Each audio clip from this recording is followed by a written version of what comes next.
Hey, it's me, it's Mr. McCarrick. And where am I located right now? I'm in New Orleans, Louisiana, home of Mardi Gras, Tulane University, the New Orleans Saints, and this guy, Louis Armstrong, also known as Satchmo, one of the true foundations of jazz music in one of the towns best known for jazz, New Orleans, Louisiana. But what New Orleans is also known for, but is forgotten by all but very few historians, is an event that took place here in July 30th of 1866, and it was known as the New Orleans Riots by some, and others might call it the New Orleans Massacre. What happened at this one location, and this what now is an empty parking lot, this used to be where the Mechanics Institute was located, a big beautiful building in which was the meeting place of over 200 former Union soldiers that had, in their days since fighting the Civil War, had called New Orleans their home.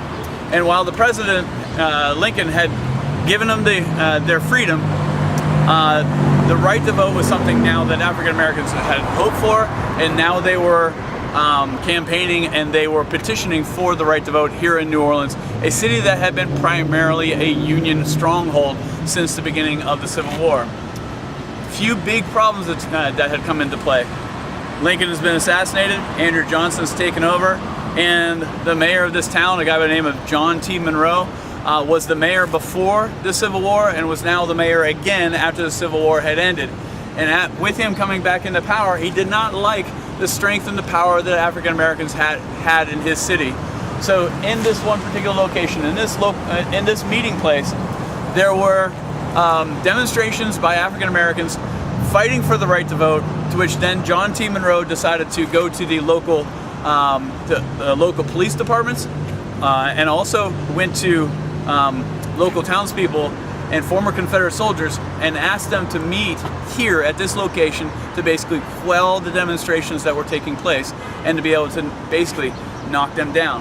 Well, when they arrived at this particular location on July 30th of 1866, not only a riot had ensued, as many textbooks would say, but probably more accurately it was known as a massacre. In this one particular location located right here, without any sign to commemorate the event whatsoever, is that over 238 African Americans were killed, many of them former Union soldiers that were fighting for the right to vote. They were killed by being taken out of this particular institute, dragged out into the streets, bludgeoned to death with baseball bats, stabbed with knives, and shot many times with guns. There were many local townspeople that were actually dragged out of their homes, dragged off of streetcars, dragged out of businesses, African Americans also. And during the next 5 days, between August 30th and August 4th, there was basically a purge of African Americans from New Orleans, where over 240 would die, close to 48 would be seriously injured, and Reconstruction is going to take a major blow.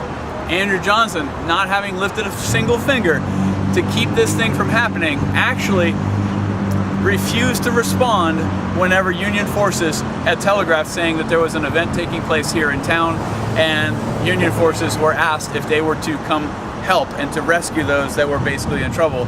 And the president denied their call to aid by simply ignoring the telegram.